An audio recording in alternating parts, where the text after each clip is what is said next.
It seems stable now.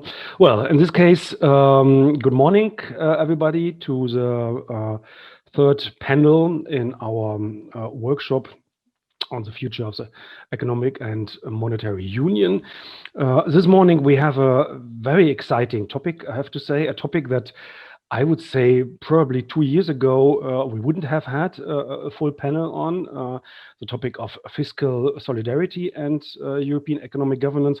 This was a topic where not much happened for many years, but in the context of the corona crisis, some major achievements have been possible, and I'm extremely happy that we have assembled a panel of very competent speakers on this topic. Let me just briefly introduce the speakers. We will start with a presentation by Francesco Nicoli from Ghent University in the joint paper with a number of co-authors, and I've already noticed that at least Björn Bremer from the Max Planck Institute has joined us in the audience as well. This paper will be on public support for EU solidarity and risk sharing in the COVID-19 crisis. The second paper will be then on fiscal solidarity across the euro area based on an expert survey, and Paul Schure will present it, but one of the co-author, or the co-author, sorry, Pompeo, Della Posta is also present.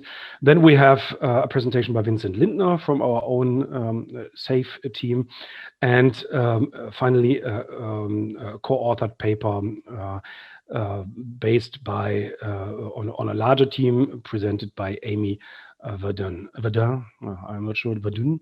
The pronunciation, I should be able to do so. Very glad we have a discussant, Stefanie Walter, who is able to give comments on all 4 papers.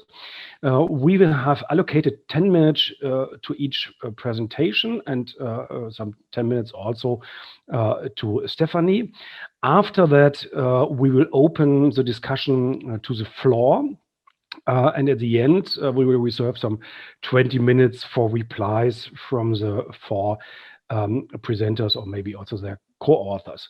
Now, if you want to pose a question or a comment to the authors, if you're a participant of the workshop, please use the chat, and please make sure that in the chat you use the function that gives your comment to all participants and the guests.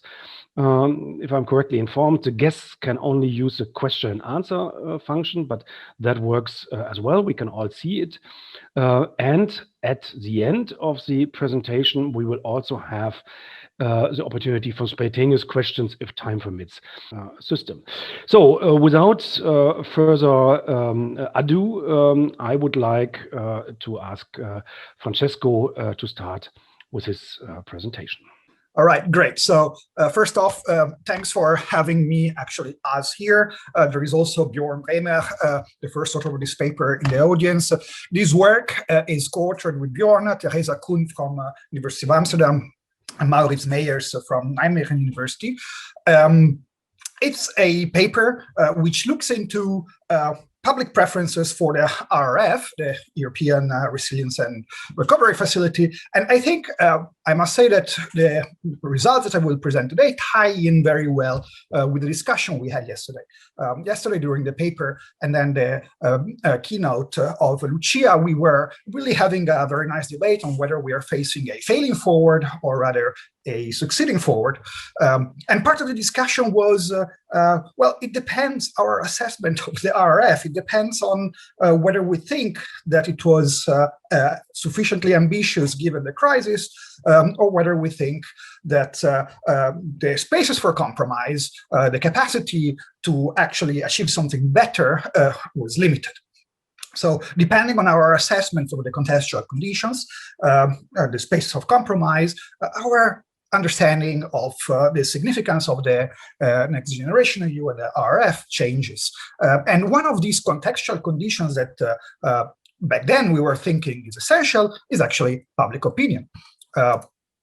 If you think about it, Now it seems obvious that the RF was a interesting step forward, but back then nobody would have expected.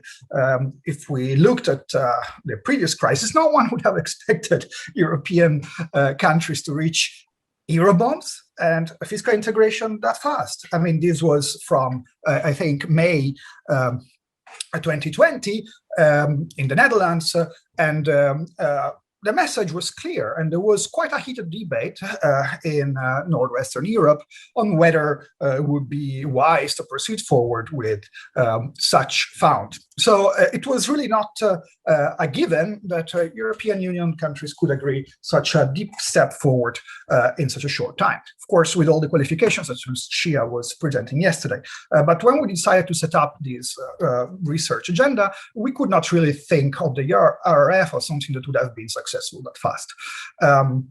So even though a lot of thinking went into Eurobonds in the follow-up to the global financial crisis, we did not expect this to be realized in less than 1 year at the moment of the next shock.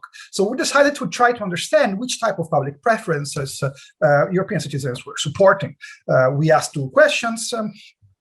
First, broadly speaking, what are the drivers of public support for solidarity and risk sharing, and more in detail, how the support is structured broadly within different European societies, and which policy aspects drive support or opposition.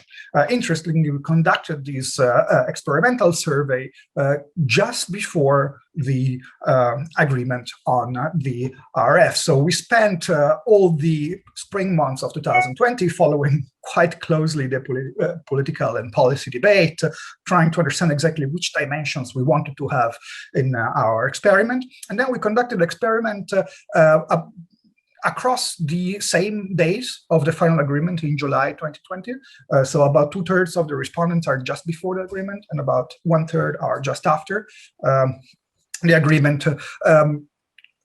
In other words, at the moment of maximum salience of this particular problem in the public opinion, because the European Council was basically ongoing during the fieldwork. Of course, quite some work has already been published on solidarity during the COVID crisis. There is a nice paper by Löwen and Coase that looks how Germans supports or not medical versus financial solidarity. There is a paper by Roel Besma et al., including myself, in early 2020, which looks at, again, using a conjoint experiment at broader fiscal capacity support. There is work by Lucio Baccaro and others, including Björn Bremer, on how Italian and German preferences on joint debt are different or perhaps similar, but none of these papers go into the detail of the policy that is Next Generation EU, and that's what we wanted to do with this specific work. We fielded a conjoint survey experiment in July 2020 in France, Germany, Italy, the Netherlands, and Spain. I have a random sample of 1,500 respondents per country. We have hard quotas for age, gender, education, and regional distribution, but because this is a follow-up study to some extent, we also have soft quotas for income and profession. And these soft quotas are actually quite important because the distribution is well balanced in respect to the broad population. As I just said, the dimensions of the experiment are, of course, in part derived by theory, but we also really wanted to be very faithful to the policy debate. I assume all of you or most of you are familiar with a conjoint experiment or with the idea of a conjoint experiment. I'll be very quick here in the interest of time. We have different policy that are policy elements of a broader policy, which are then decomposed into dimensions. Each dimension of a policy has different levels. These are randomized and then provided to the respondents. It's a sort of advanced vignette design where instead of having 1 or 2 vignettes, you have fundamentally hundreds of them. Each of these is generated by randomizing the components of a policy. In respect to a vignette experiment, it has a methodological advantage because it allows random assignment of dimensions, and therefore every single vignette is different, or most of them are different.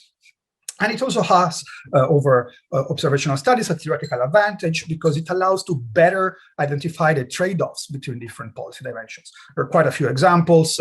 I'm not going into details, but de facto, this allows us to compose our policies based on 6 dimensions. So the many different alternatives of RF are based on random variations over the purpose. Here we have healthcare only as a scope of the fund, healthcare and the economy, or healthcare and measures against climate change. So we have 3 different options for what is the purpose of the hypothetical RF. We have 2 dimensions regarding the source of financing. Either we move money from existing EU resources, or we add new resources through borrowing via the financial markets. This is the most controversial dimension, as we'll discuss towards the end. We have a repayment dimension, where every country, on the one hand, repay exactly what it has received, so a loan, while as an alternative, all countries repay together, meaning rich countries pay more, poor countries pay less, therefore grants. The third dimension pertains to distribution. How is the money distributed? Either a fixed share per inhabitant, or depending on intensity of the crisis. And we have another interesting dimension, that is duration. We have 2 options there. Either the fund is terminated once the corona crisis is over, or the program is maintained, ready to be used in future crises. And finally, decision-making. We have 3 different levels of decision-making. One is who decides, one is the European Commission. The second is the Council, but we wanted to avoid using the word Council because people would not probably follow completely what we meant. So the option reads financial ministers or member states together, or individually countries alone, so financial ministers and member states individually. All these dimensions are randomized, and they are presented. So every respondent is presented with 2 packages of randomized options side by side. You can see that in the first part of this screen. Now there are 2 randomized options for each of the dimensions, and respondents have to identify which program, which of the 2 programs they prefer, whether option 1 or option 2, how much they are in favor of option 1, how much they are in favor of option 2. These are our dependent variables, while the value of the experimental dimensions are, of course, our experimental treatments. Each individual repeats the exercise 3 times, so each individual sees 6 different packages, which means we basically have a panel data structure with 6 observations per individual for a total of 45,000 observations. These are already described. Let's first go to the main results. Can someone tell me how much time I have left? You have already taken up 9 minutes of your 10, but... yeah, okay, so I will be pretty fast on the results. I will only comment on the main results. Without going into the details, here you have a plot of marginal component effects, which show which of the dimensions elicit more support. And we see that when it comes to purpose, people in general do prefer broader rather than narrow purpose, and especially prefer healthcare and economy rather than healthcare and climate change. And we see that on average, and this is actually true in all countries, I won't have time to comment it, but on average, people don't quite like borrowing. They prefer to move resources from other European expenditure. This is true also in Italy and Spain. We see that on average, people do prefer loans over grants, but differently from the borrowing dimension. Here we have a very clear classical north-south divide with Spain and Italy preferring grants and the other countries preferring loans. Distribution is equally preferred to be by need rather than by size, and this is true in all countries. Most countries prefer a permanent instrument. This, in a way, suggests that there is some integration fatigue. People don't want to have this discussion again next time there is a crisis. We have a strong effect for long-term program rather than short-term program. And this is true in all countries. And finally, people do prefer a council type of setup where national finance ministers decide together how to spend the money, as opposed to both a centralized system with the European Commission or individual decisions by finance ministers. Let me first go to, or let me finish the discussion with a comment on the RF in itself. You see, we have many potential different packages, hundreds and hundreds of them. So what is interesting is trying to see what is the support for the actual version of the RF, which was then agreed in July. And what we see is that when we look at the least liked package, the set of combinations of set of features not extremely interesting, I think support is quite low. It's between 25% in the most conservative estimate.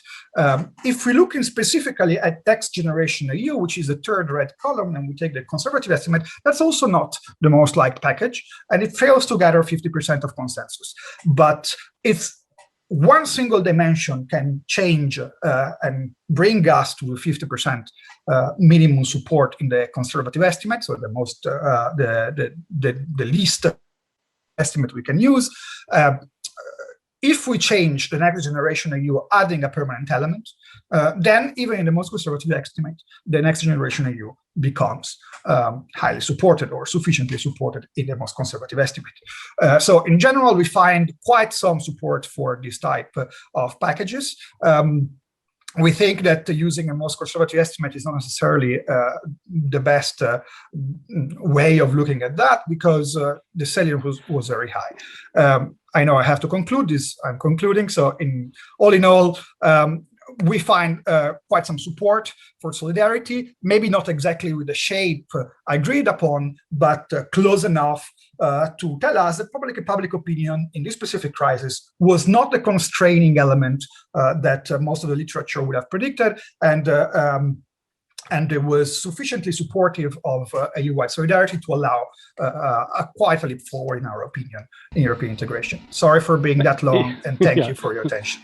Thank you, Francesco. That was indeed a bit over time. Let us, you should take away your presentation, and I give the word to Paul. Thanks to this excellently organized panel by Vincent, I think the topic is very close to the first presentation. So I think this fits very well with what we just heard. Paul, the floor is yours. All right. So co-authors in the room. So that's good news. That's Pompeo, Della, Posta. And actually, so this paper in a way started with confusions between the two co-authors as we were discussing the process towards next generation EU. And we noticed we had confusion about basic terminology, such as what constitutes a Eurobond, but also about what really do we mean by fiscal solidarity and other concepts. And then it turned out, as we started investigating fiscal solidarity, there is also just multiple meanings in the literature. But this is how we got started on this project. And from then on, it became a very interesting ride, right? So here's how we define in our paper here fiscal solidarity. So there's basically contributions made by member state governments to other member state governments. And this can be done through a number of vehicles. It could be done by direct transfers, even though you don't observe these things very often, but would be possible. But also designated funds like the EFSF or the ESM, or we endow the Commission with an extra budget where the budget is really earmarked for distributing across the government, right? So it's multiple vehicles. Now, in terms of fiscal solidarity, no need to repeat this, that there could be multiple meanings of what we mean by solidarity, and there's an intrinsic form and an extrinsic form. Since most of the audience and also the panelists know a little bit more about this, I'm going to just skip this, also in the interest of time. But I think sort of what is important here is that sort of solidarity can also be based on a self-interest, even though it cannot be based on what is called a narrow self-interest. So a quid pro quo, or like an exchange, that's not solidarity. But if you say share resources today with other parties, so in the context of the EU governments share with resources with other EU governments, with the thought that in the future, if need be, other governments may share resources with your government, or that there's another form of benefit. For example, by sharing resources, you avoid an EU-wide financial crisis, and that will benefit you personally. That would be called enlightened self-interest. So that certainly qualifies as fiscal solidarity.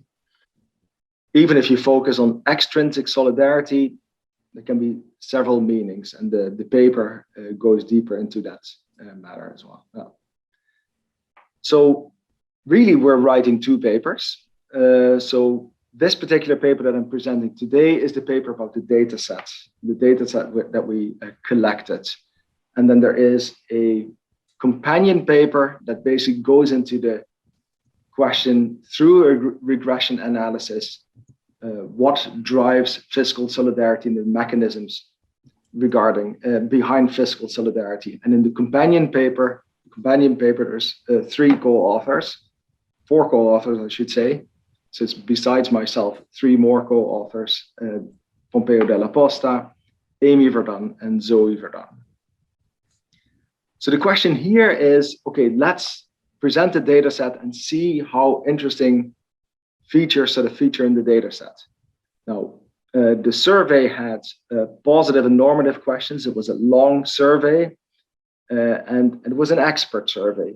And the thought here was that, okay, we would like to be able to ask quite technical questions that experts at least understand. But also we felt like, hey, you know, we cannot really interview sufficiently many policymakers. So in the negotiations regarding, say, next generation EMU, we will not be able to measure any confusions.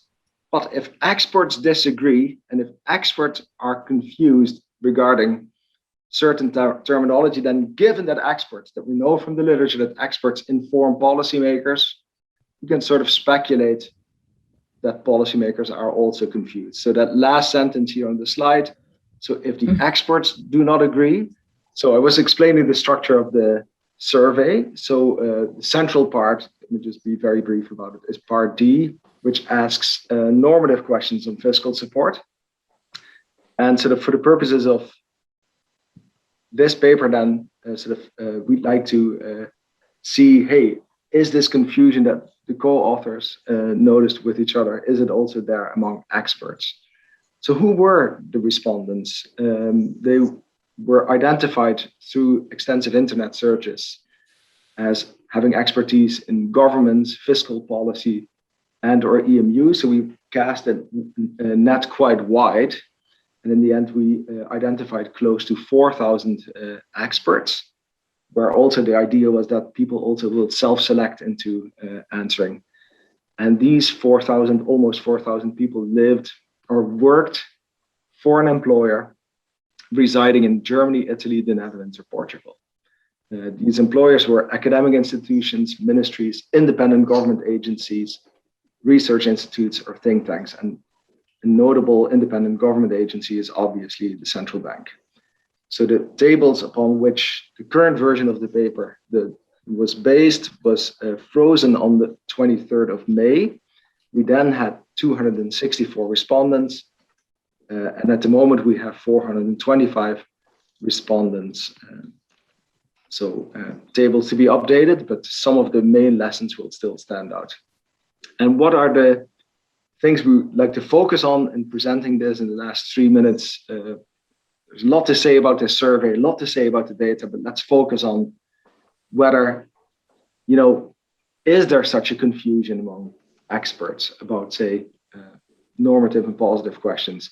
And can we speak of one type of fiscal solidarity among experts, or is there multiple varieties of fiscal solidarity? If there's multiple varieties, is there perhaps a country pattern?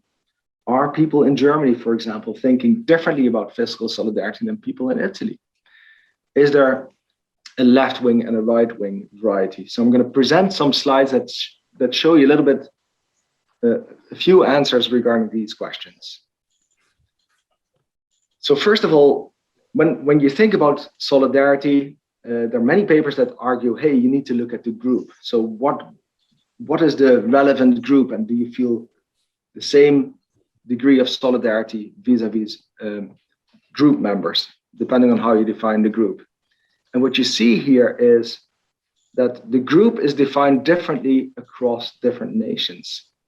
So for example, if you compare, say, German respondents to Italian respondents, then the German respondents feel that the relevant group for fiscal solidarity is the EU, whereas the Italian respondents are more prone to say, okay, it's the euro area.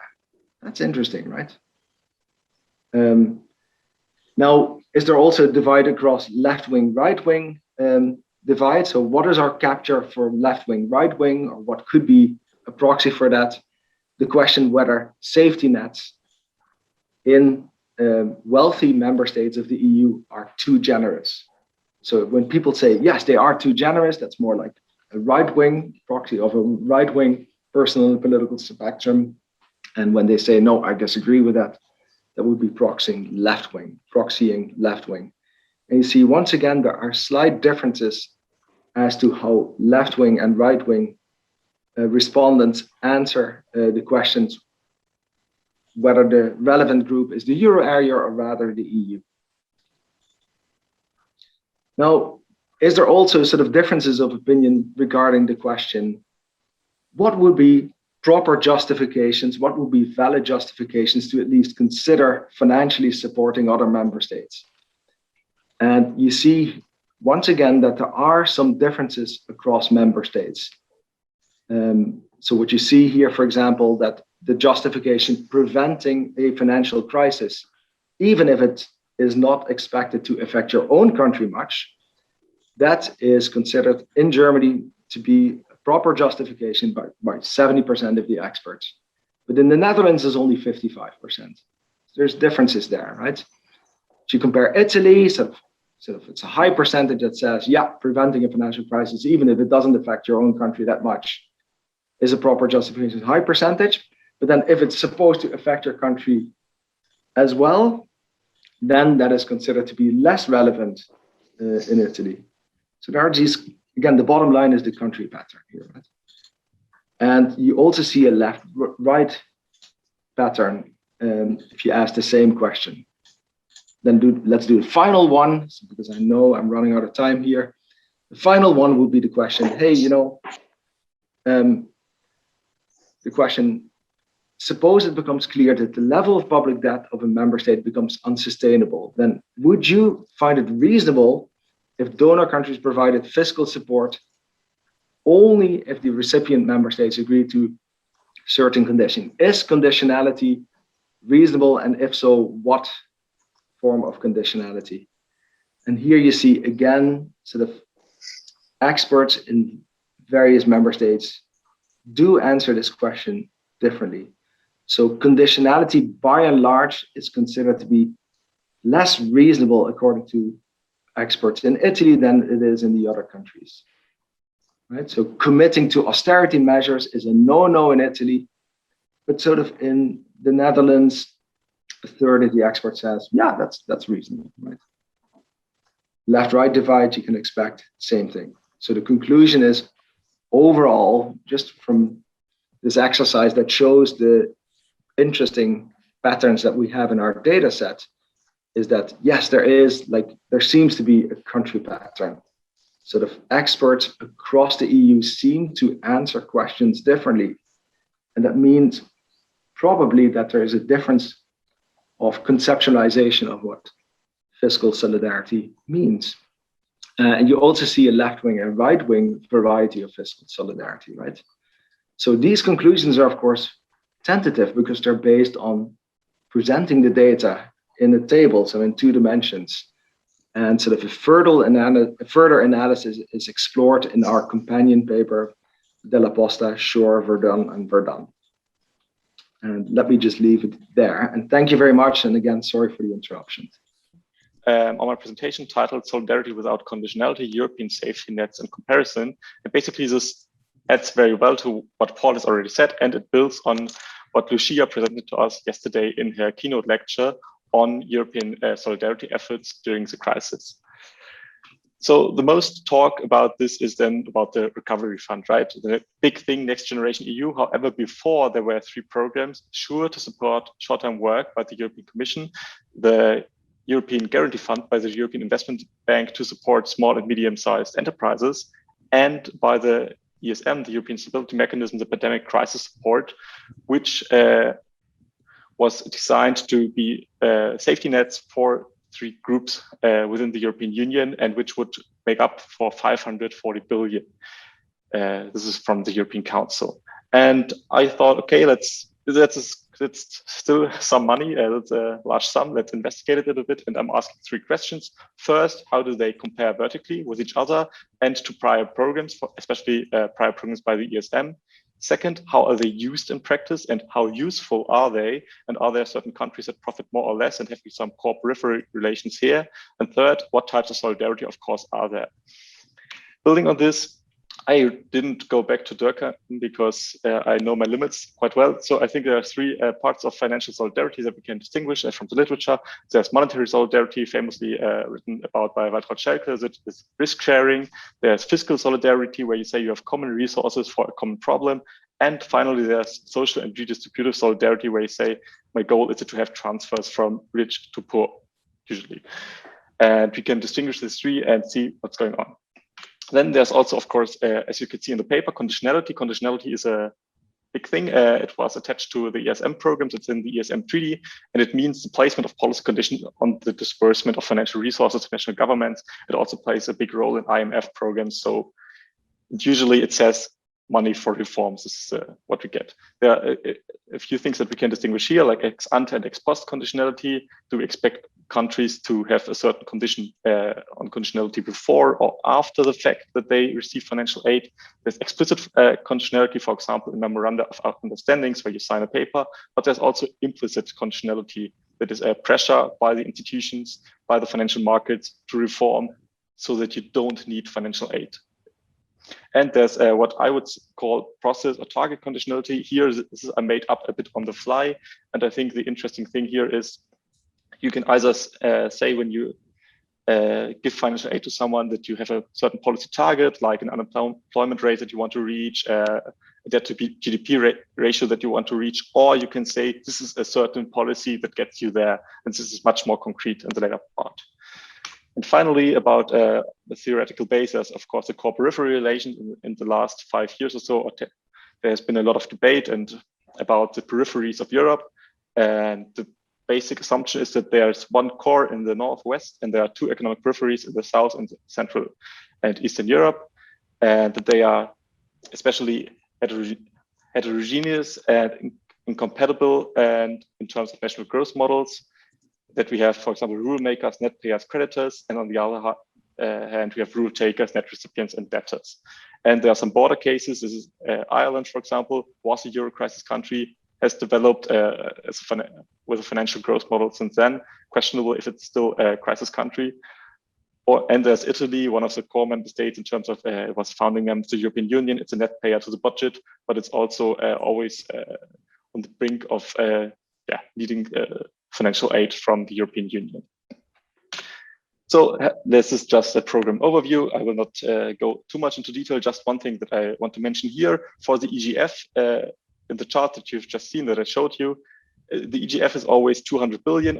This is not really what goes into the EGF from the member states. What goes in is 25 billion. And then we assume a multiplier effect on private capital that we mobilized by 8.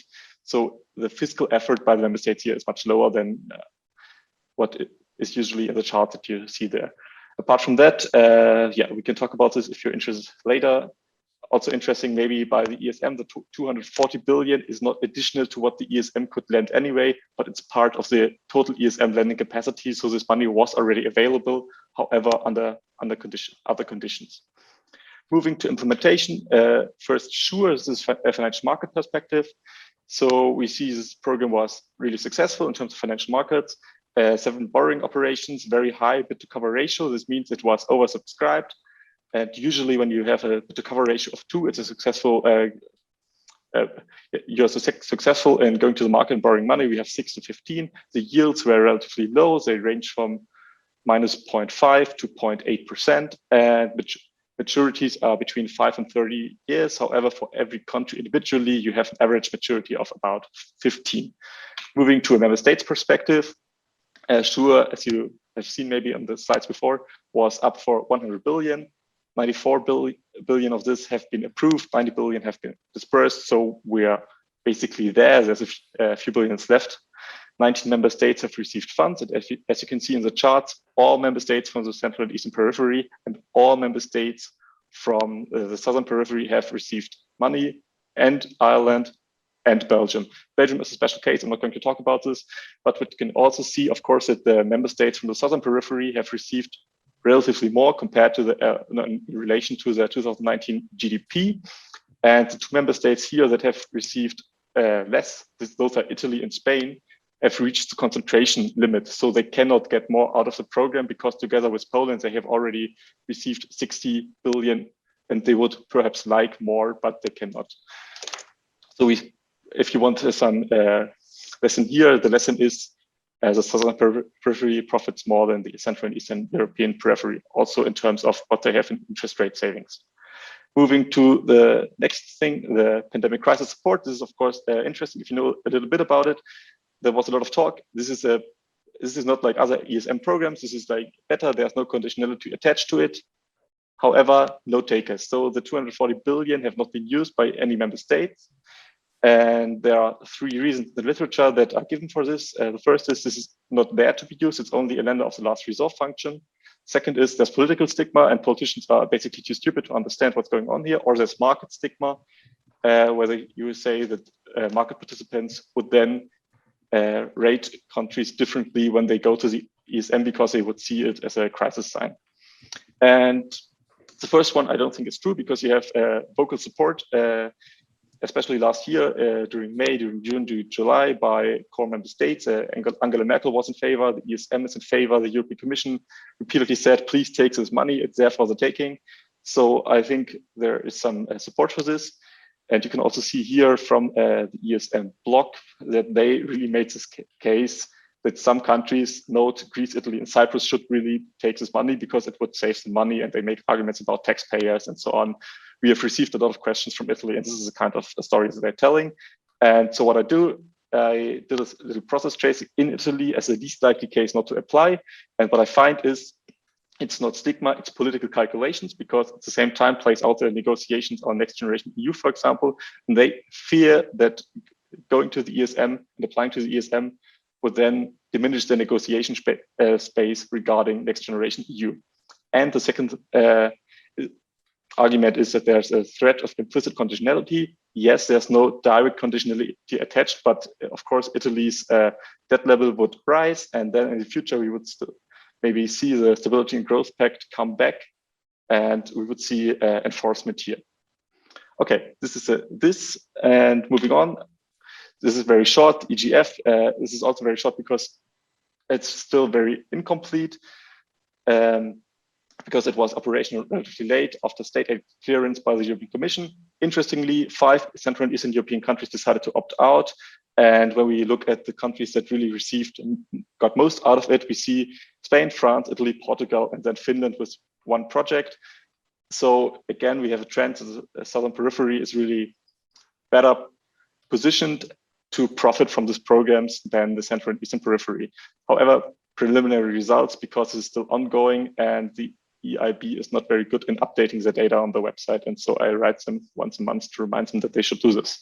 Interestingly, of course, Germany has received not 7.4 billion, but million. This is a typo I apologize for.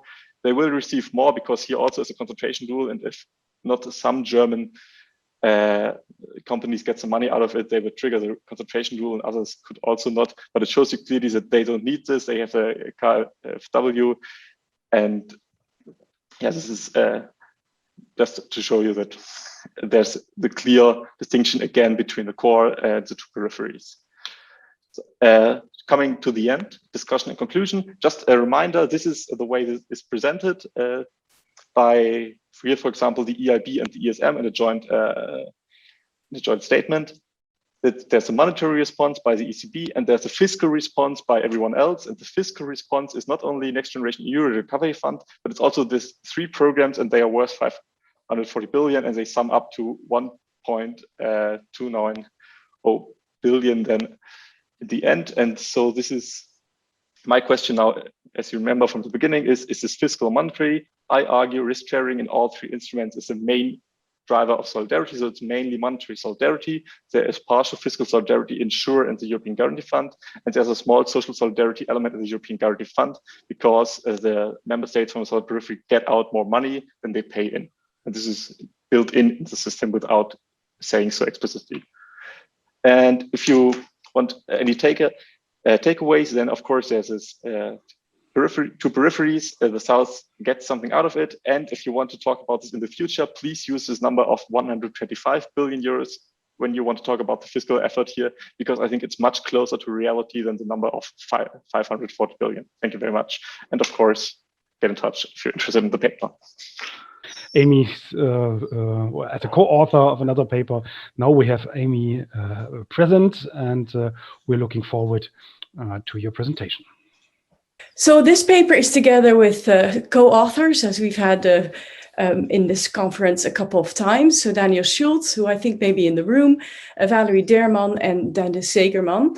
It's part of a project that is funded by the European Union and the Canadian Social Science and Research and Humanities Research Council of Canada.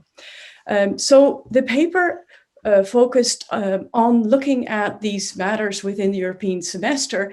And as many of you know, one of the reasons why the European semester was created was because of the euro area crisis. We all remember the various images. I took some from The Economist to highlight what were some of the challenges that we had way back when. So 2011, 2012, all about the question of how to organize coordination between the member states and how to get member states to respond to possible economic coordination.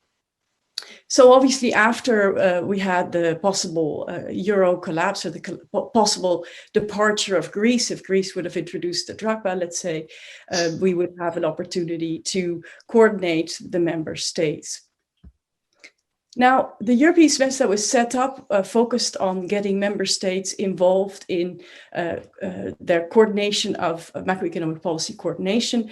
And in our earlier paper, we had highlighted some of the different state interventions. And so this is a slide that we have from a different paper that started to focus on all of the country-specific recommendations. And in our paper that we're doing here today, we've highlighted 4 particular countries. We look at wages. Wages have been very much determined by national processes. And in each of the countries that we look at, we see a different sort of domestic environment. So the paper itself focuses on these dimensions of domestic environment. So the European semester really means different reforms for different member states. Within the country-specific recommendations of the European semester, there have been distinct reform profiles for countries that have been running, traditionally running surpluses and deficits, and they've been encouraging different macroeconomic imbalance procedures. So the wage-related country-specific recommendations, or CSRs, have emerged in each of these countries, but those who've had growth models that focus on sort of exports have been encouraged a different recommendation and those who have been running traditionally or over time have been running deficits. We also see different expected behavior of organized interest. So in member states that are more corporatist or have very strong trade unions, we expect them to respond in ways that have traditionally been the case. So our research question is, how are opposing prescriptions on wage reforms perceived across member states? So as we thought of originally, we figured if you're encouraged to increase your wages, it may be easier than if you're encouraged to decrease wages, as trade unions, very active players in this environment, would be happy to receive certain recommendations, but then there's employers who might be looking at this on the opposite end. So the way we did the research here was we had 4 case studies, and our research is based on primary document analysis and 16 semi-structured interviews.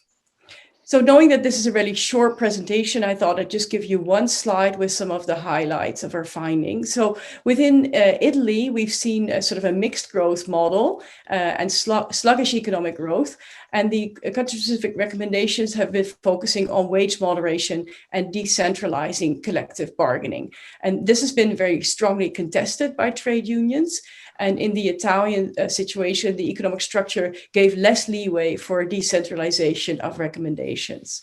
In the Portuguese case, another country that has had recommendations to focus on wage moderations, we have a more consumption-led growth model. And there we've had a strong role of the statutory minimum wage. And so there's been contestation against wage-related changes. So in the German case, we've had this more export-led growth model, and the country-specific recommendation have been focusing on reducing low wages, so increasing wages. And just like in other corporatist countries, there's been a very strong autonomy of social partners.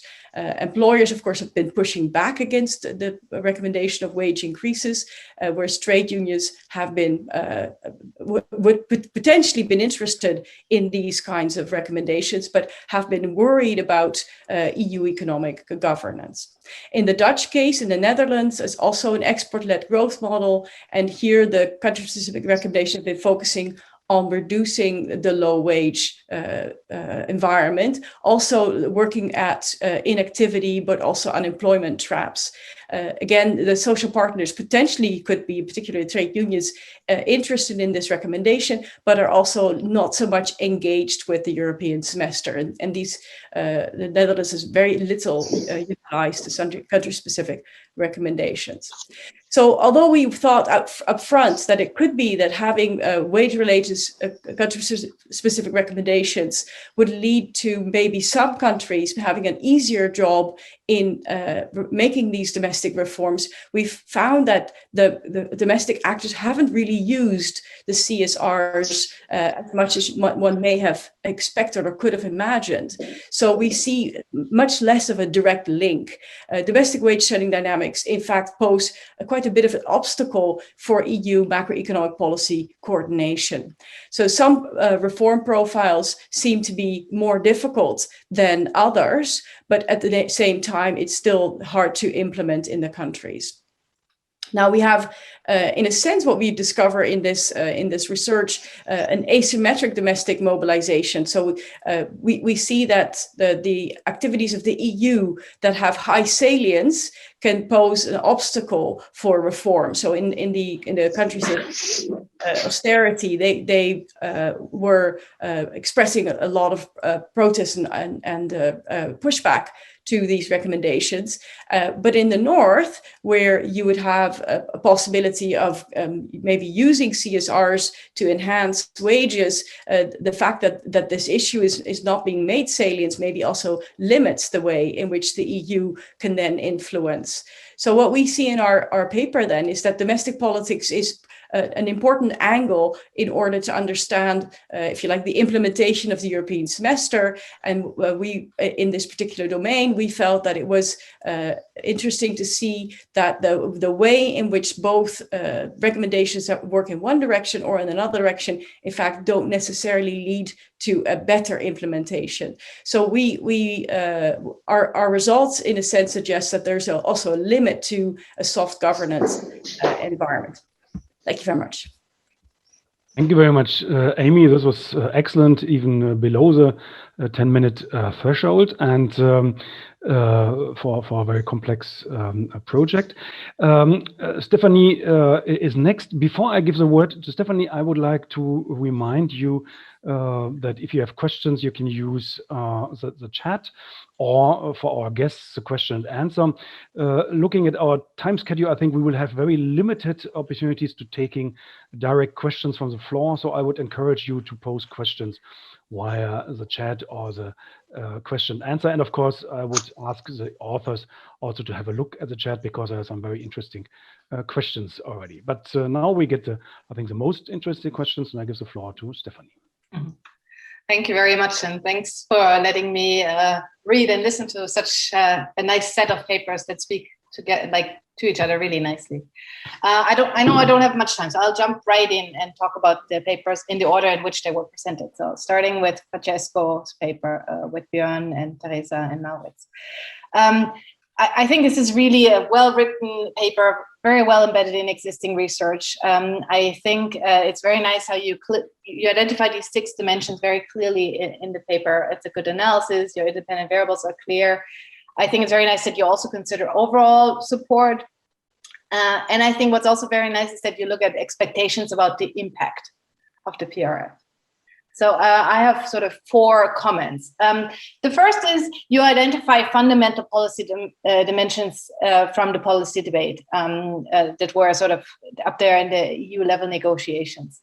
So it's the scope, the purpose and duration, the risk sharing, and then so how it's financed, the distribution of funds and repayment and governance. I wondered how generalizable are these dimensions? Can we expect them to hold also in other past or future negotiations on solidarity? Think of the Euro crisis or potential future things. I think it might be useful to expand this because I think your paper does, does speak to a wider literature and framing it very narrowly. And sort of these were the issues that were discussed.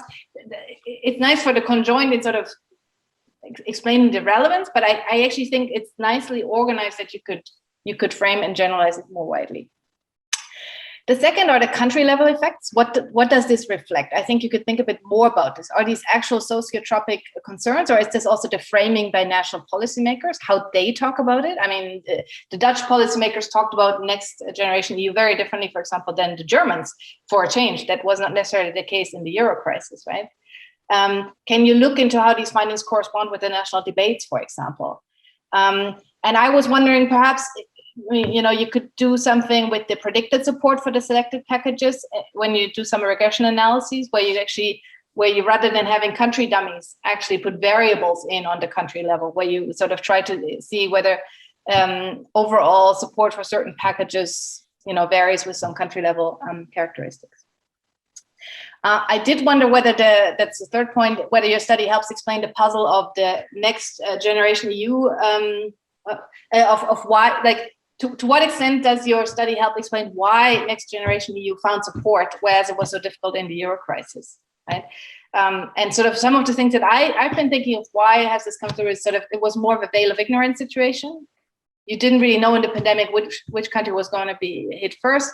Perhaps it was also learning from the Euro crisis experience. Does your study speak to that? I'm actually not sure, but I think it's something you might want to think about. What are alternative explanations? How can we address them? And then just a fourth point is just like 2 minor things on the presentation of the findings. First, I have a husband who's colorblind, so I've learned quite a lot that, using like red and green is really hard to see. So I would encourage you to use a colorblind palette.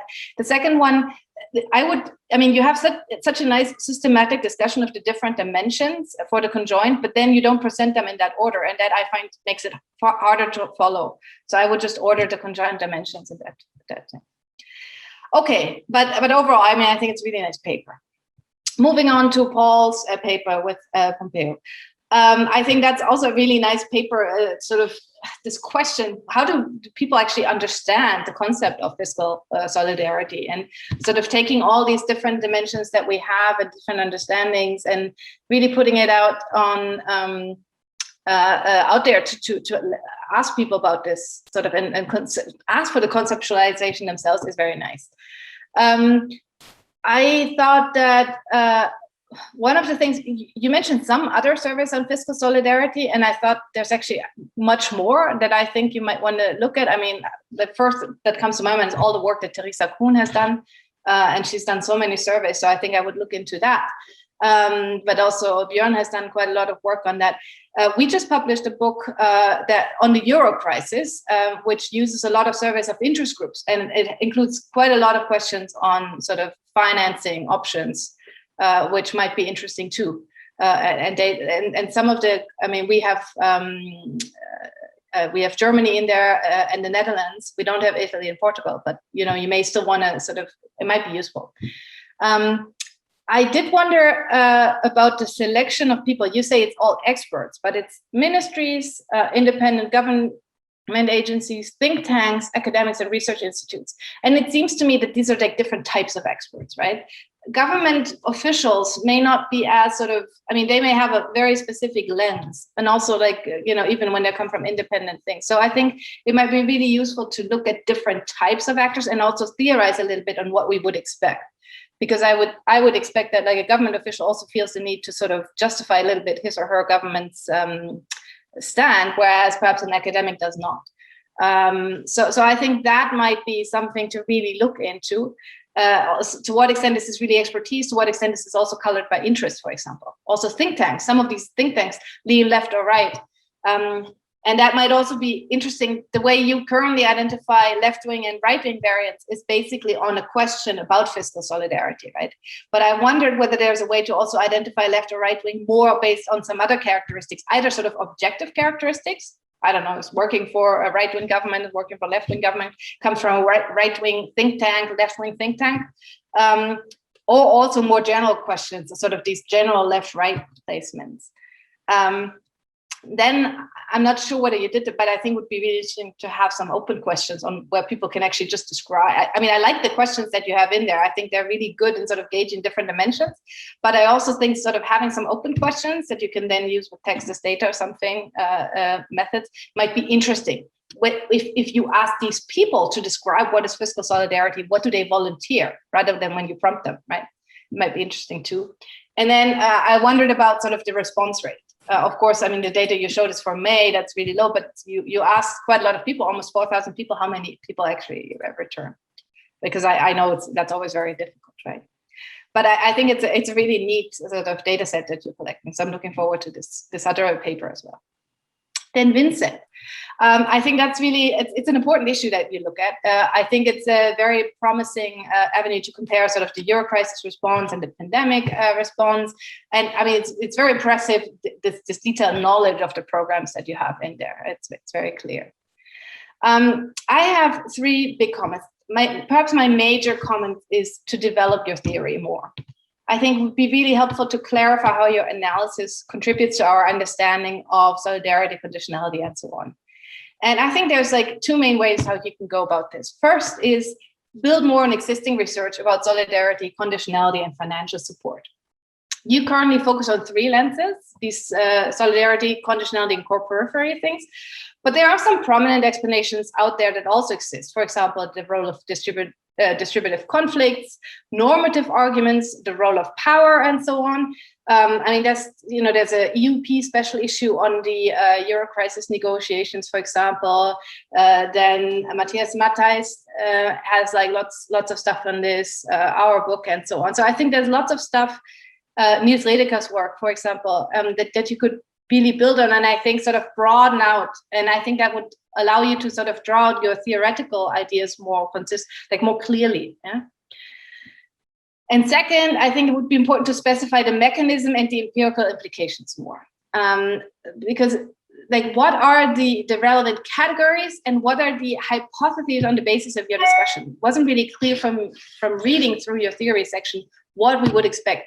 Now you have a table, which is actually quite nice with some expectations, but for me, it came out of the blue a little bit. Like wasn't clear to me how that actually linked to your discussion. So I think you can strengthen that discussion. It's clearly there in your head, but I think you need to put it on paper. So, for example, hypotheses on who should receive what and when, about uptake and implementation success, who should benefit most or least, right? You touch on these issues, but I think you really need to discuss them in a more theoretically informed and systematic way. And I think that theoretical work will then help you really identify the core issues that you focus on in the empirical analysis and to analyze this more systematically. Because that's my second major point. I mean, these case studies are super interesting, but right now there's lots of information and it's really hard to parse through what is really the core message. And when you have like a clear analytical structure, it will allow you to really go through these programs in a more systematic manner, right? So some of the detail you may need, some of the detail you don't need, but this theoretical work will tell you what are the core issues that you need to focus on, right?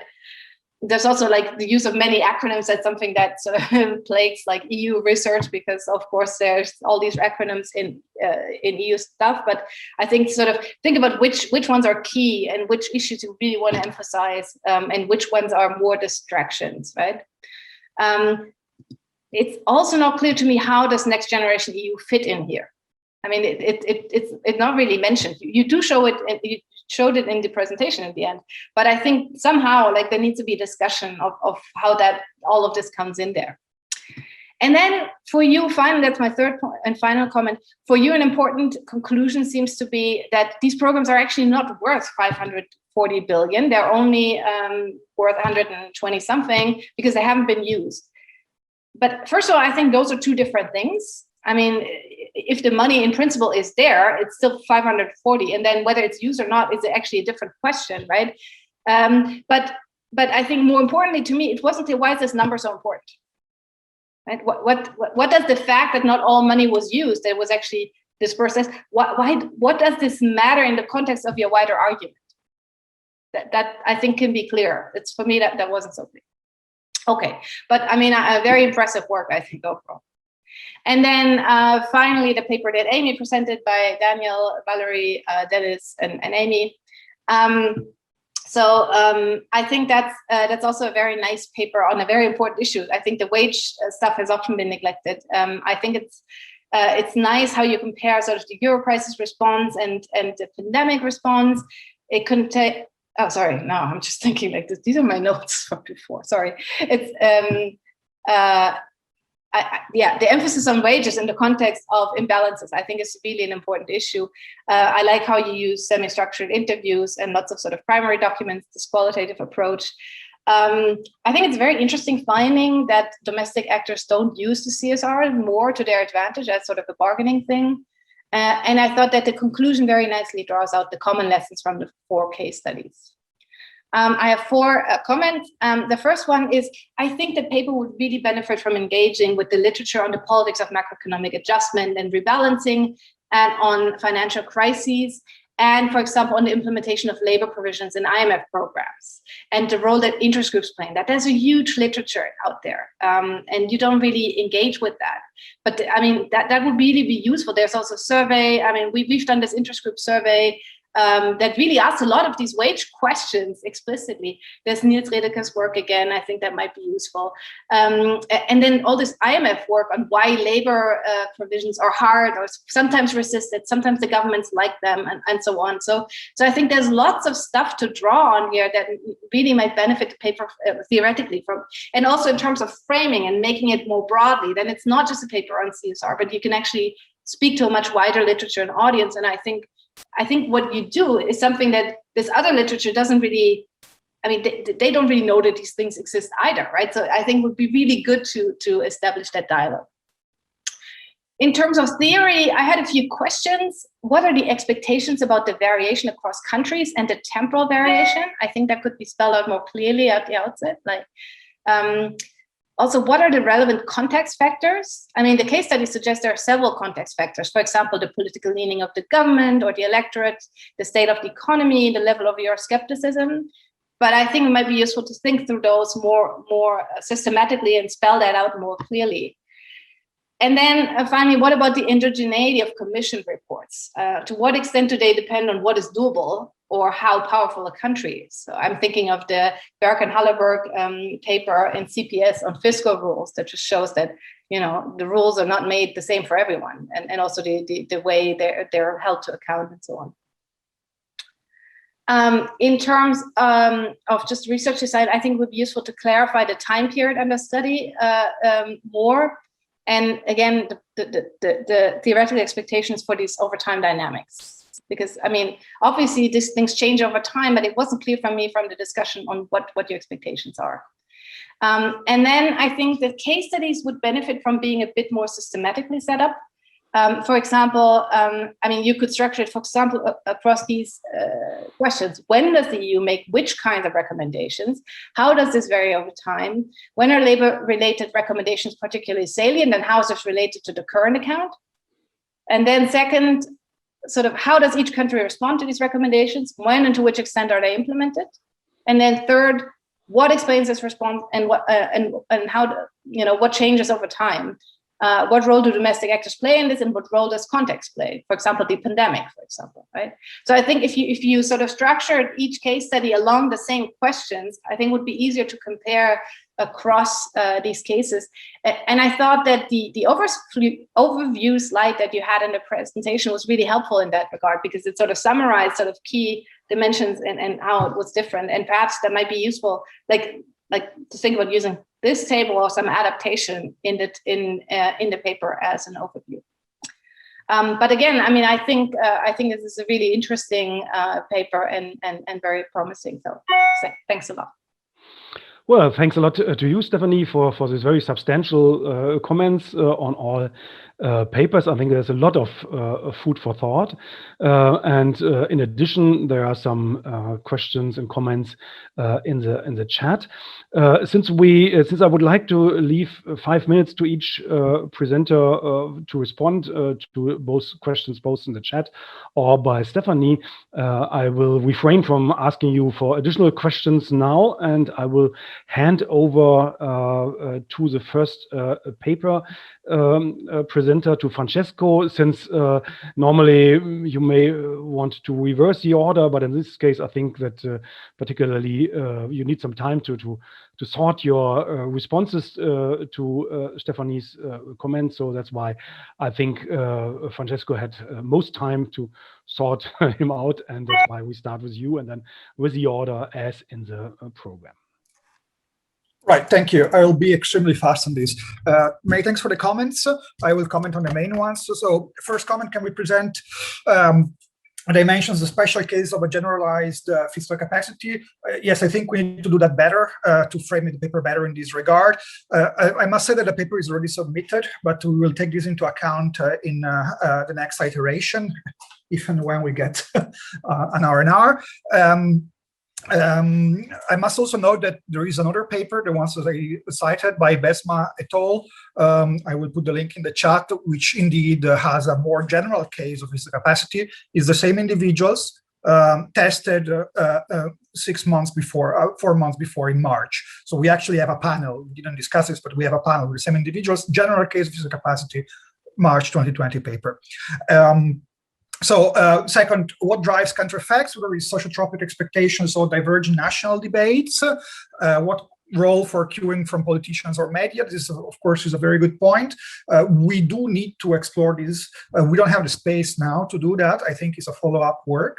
Whether it's a national debate or sociotropic effects, I think we can have a second conjoint paper where we look exactly at that, maybe using the regional distribution of the data. We don't know. We are representative for the regional distribution in countries, so that would allow us to do a multi-level type of paper.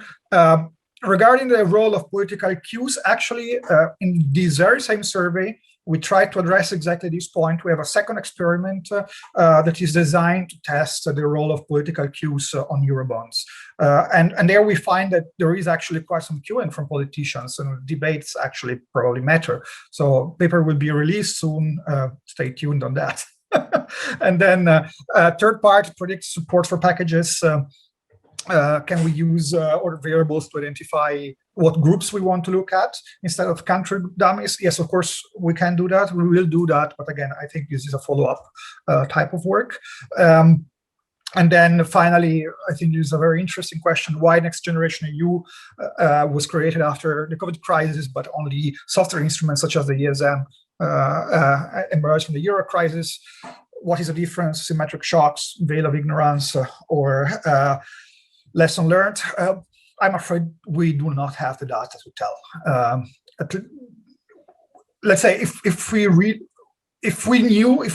had known that Next Generation EU would be a staggering success and agree so fast, we would have designed an experiment which would have been different in order to gather the differences. But when we started all the thing, we thought that this is not going to happen that fast. So we thought it was just going to be more of the same, and therefore we did not design an experiment which could catch that.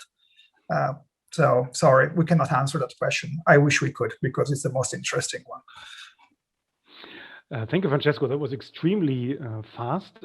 Björn, since we have you, do you have anything that you would like to complement? No. Okay. No, let me just thank Stephanie for these terrific comments. They're really helpful, and so we'll think about them much more. But Francesco and I probably also disagree about some of this, what we can do in the paper or not. So we'll go back and discuss about this, and then we'll come back to Stephanie afterwards with a new version of the paper. So thanks a lot. Okay, excellent. Now we'll move on to Paul, and well, if Pompeo has any complementing remarks, of course, that would be feasible as well.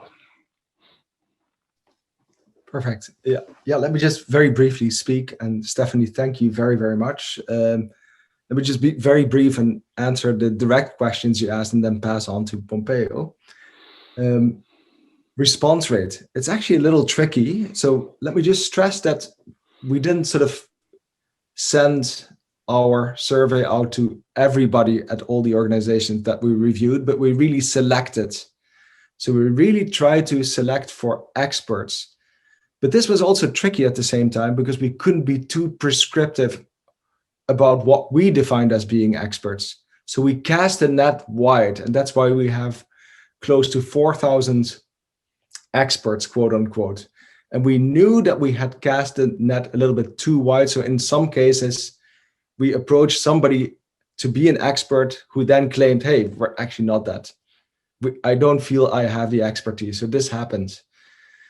The other thing is that we originally sent out the survey through SurveyMonkey, and SurveyMonkey shows how many people do not even open the email. And it's actually quite a high percentage. And it also differs across institutions. So for example, Dutch universities, the number of people who opened the message was very low. And we strongly suspect, and we have some indication also, that spam filters played a huge role in this. So we started sending out the survey then also through direct emails, through mail merges. So basically, we don't even know how many people received the call, right? Having said that, we have reasons to expect that the response rate is around 12 to 14% of the people who received the call. Yeah. Then, regarding left wing, right wing, regarding our controls, we should communicate a little bit better, since these are actually independent of fiscal solidarity. But of course, left wing, right wing issues have to do with solidarity, not fiscal solidarity, but solidarity within countries. But good point, we need to communicate better. And what we are also doing a much better job on now, as I'm revising it right now, I'm reviewing the existing surveys a lot better. So point completely well taken. So I take all your points and now pass on to my co-author, Pompeo. Thank you. Thanks. Well, very shortly, first of all, thank you so much, Stephanie, for the really thorough comments and very, very, very deep. I'll just make one point, which is relative to the government officials. So first of all, we have had a very, very low rate of response for government officials compared to academics. And I don't know, I'm wondering whether the point that you were making about, government officials being, flanking their own government and therefore taking, maybe they have sort of self-restrained themselves, the fear of declaring, of taking a position, maybe they must have limited. And I think we have had the same sort of pattern across countries. I mean, I haven't seen the latest results. I haven't discussed the latest results with Paul, but I suspect that, as it was at the beginning, we have had the same sort of pattern across governments. So I don't know whether there is this thing that, the disclaimer, the views, and then in spite of the fact that, of course, privacy is granted, but, there is a sort of fear maybe of taking a position or responding to a survey which they say, I mean, the academics, they say is quite complex. And for example, discussing also the difference between this survey and more general surveys, the fact that we have addressed to experts has allowed us to ask more, technical questions, rather technical questions, under the assumption that we are addressing experts, quote unquote. So people who could, refine a little bit better and discriminate a bit better across questions, different questions. So anyway, thank you again for the comments, very useful, and we'll certainly take them into great account. Thank you again. Thank you, Paul and Pompeo. And now Vincent's turn. Yeah, thank you very much, Stephanie, for these comments. I think for most of them, I cannot really reply so much because you're completely right, especially when you touch on the missing theory in paper, which is completely true. And I just talked about this with Matthias yesterday after our workshop when we met here in the hall. And I said, yeah, this is probably not the strongest suit, and you're completely right. I'm aware of this theory, and this should, of course, make a way into it, especially when we talk about not only the normative arguments, but about the solidarity and distributive conflicts. I think this is really something that I will touch upon. The second comment that you had is that there's some analytical problems, I would say, or that you would encourage me, I think, to really develop the section better and to really make clear at the beginning what I expect from these programs in the end. You said I had this in the table. If you could tell me which table exactly you mean, this would be great, because I then know what exactly you're meaning here. You had this, right. What is it, figure 5 or something, right? Okay. Just as an aside, I would recommend that you put tables and figures in the text, because even journals, I mean, reviewers are always really glad when you put it in the text. I hate it when I need to review and go back and forth. And nobody, it's just for final submission that you need to put them in the end. But that's just like because, you know, right. You cannot do this. But I think it was figure 5. It's a table, right? But it's where you say, okay, this is high and low, and you categorize the different programs with monetary solidarity, fiscal solidarity, and so on. Yeah. So this is a really good idea, and I think based on this table and what I read about it, I could maybe make some expectations about what kind of solidarity and conditionality configurations we can expect out of this. So yeah, this is this. And then I think the third argument that you had is, why is it so important that this is much lower as a fiscal effort than it is than the 540 billion? The first thing you said is, I think, if the money is there, then I cannot say it's not there. I would disagree slightly, because obviously there's no fiscal effect coming out of it, right? And when we say that we have a safety net that is worth 540 billion, and then in fact nobody really takes the money, then we cannot assume that there will be a fiscal effect for this. And I think it's not unnecessary, or I disagree here. This is then I think it's more, I mean, like the question is like, what is the effect, right? So I mean, if it's really about the money flowing into the economy, I'm with you. But think about the whatever it takes by Draghi. I mean, you know, that had a huge effect. Yeah. Well, they actually didn't do anything. So in terms of sort of market confidence and so on, and also questions, what is the counterfactual? If things got really much, much worse, would countries perhaps then still like access that money?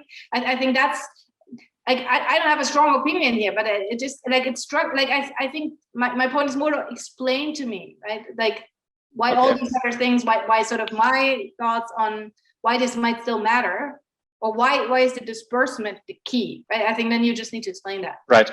My argument here would be, in a nutshell, that the whatever it takes of our crisis is a PEP program by the ECB. And this is a monetary response, and therefore the monetary risk sharing by the ESM is in the end not really that meaningful anymore. And we would question a bit after this program, what do we need the ESM for when it doesn't really give any financial aid in this circumstance? So this is because, for whatever it takes, 240 billion is really, really small. This is like... But my point is more that the signal can have an effect in and of itself. It's not necessarily what is... I mean, there's different ways these programs can have effects, right? One is what's actually on the ground, but the other is that if it inspires confidence and these kind of things, right? Yeah, so I think I would just sort of entertain that possibility. Okay, so I can agree with it. However, I would then try to make the argument in the paper, and I will make this more clearly, that the confidence is really triggered by the PEP program. And this is when you see that the bond yields start to align again. And I would say that the ESM program later is not really important in this regard. So, and therefore, this is also the argument, it is there to be used. So this is not like other programs where you said, yeah, we just have it as a lender of the last resort, but everyone encourages the use of it. And when everyone encourages the use of it, then it makes sense to say it is not used in the at all. And I mean, I showed it here in the presentation also. This is meant as a fiscal response. It's not monetary anymore. It's not confidence. This is really fiscal. So there should be some money flow. Right. I hope this makes sense, but I clearly need to draw this out a little bit better. And I think there were a lot of questions in the chat regarding my characterization of the Italian position. I think Francesco and Lucia said maybe this is not really, maybe it's a stigma after all. I think the notion of stigma is really missing the point. It's calculations after all. So Francesco, I think you asked when the RRF is adopted, then we should see applications. Well, the first question is, when is it really adopted? So I don't think that you can take the council date, but you should see that parliaments in the national parliaments then need to adopt later on, right? So we should go on a bit. Then the interest rate savings are much lower now than they would have been 6 months ago or a year ago. So the time is a bit over. Then what it's really designed for, to cover healthcare costs during the pandemic, you could argue maybe this is now too late to really fulfill this condition that is in there. And yeah, and when you do the process tracing, I mean, there was a moment when the Italian government and Conte, when they said, we want to use the ESM.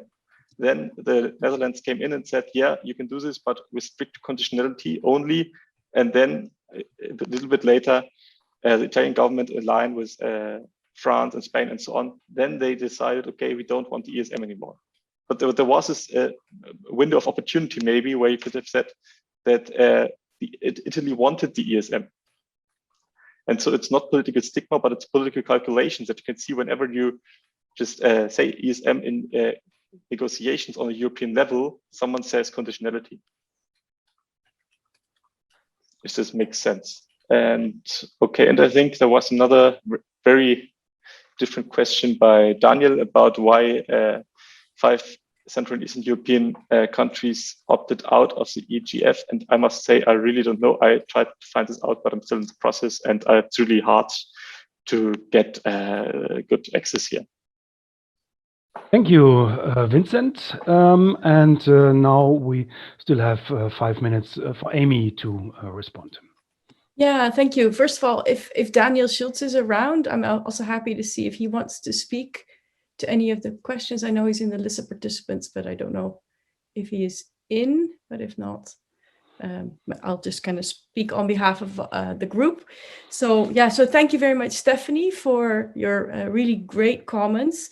Our team had quite a bit of discussion about the level of sort of generality that we would like to address in this paper, and this different hooks that we could have taken. And I think your point about labor and IMF adjustment and the role of interest groups, I think is one that we could probably even use better than some of the other more general contributions we wanted to do with regard to, for example, comparative political economy or growth models or models of capitalism and so on. So I think this is another element that I think we haven't considered in our earlier revisions. So thank you for those points. A couple of your other questions are all about presenting the paper much more effectively. So about the systematicness of the presentation of the 4 cases, and also being clearer on the time frame. Some of the things, you know, as a writer, you end up thinking it's all pretty obvious, and it's good to get that feedback. The question on endogeneity is also very interesting. So we're very familiar with the work of Berg and Hallerberg, and we've also in another part of our research been looking into the question of what does the Commission actually ask member states to do. And in fact, one of the reasons why we picked up on this paper is that a part of our broader research project, we have these sort of 2 countries in the proverbial north and 2 countries in the proverbial south, small and large, like more or less influential, so to say.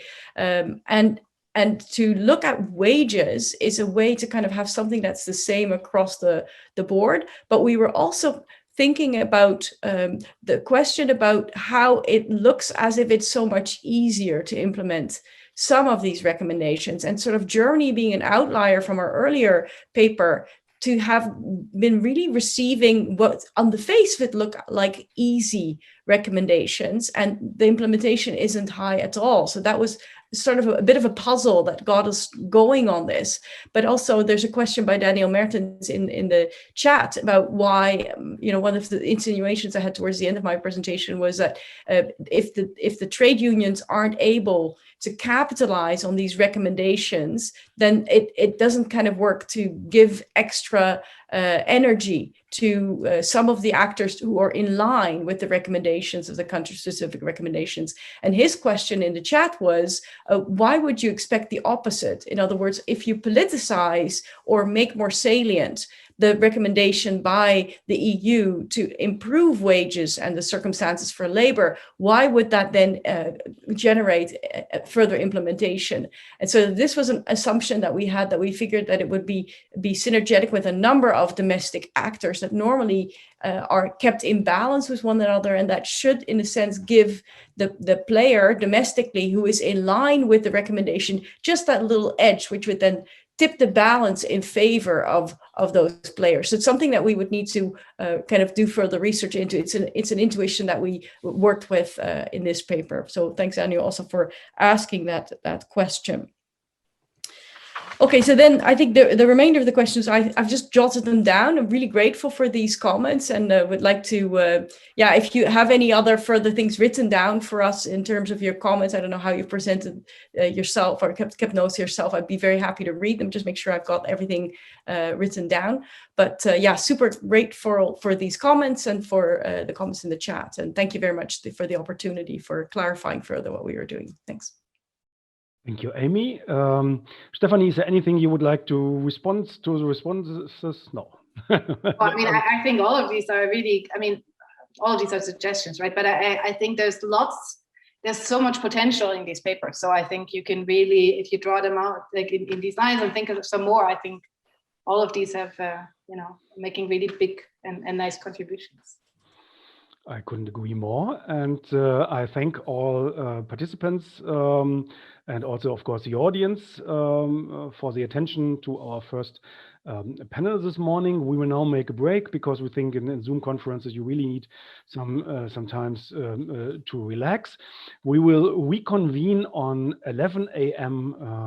Let's say Central European time sharp with a very interesting debate between Jan-Peter Kranen and Vivian Schmidt on the lessons on European responses to the crisis and future prospects. So these the things that all of us are very keen to learn about, and I think this will be very interesting, and it will be moderated and chaired by Sandra Eckert. So I think this will be very interesting, and I hope I meet you all again at 11 a.m.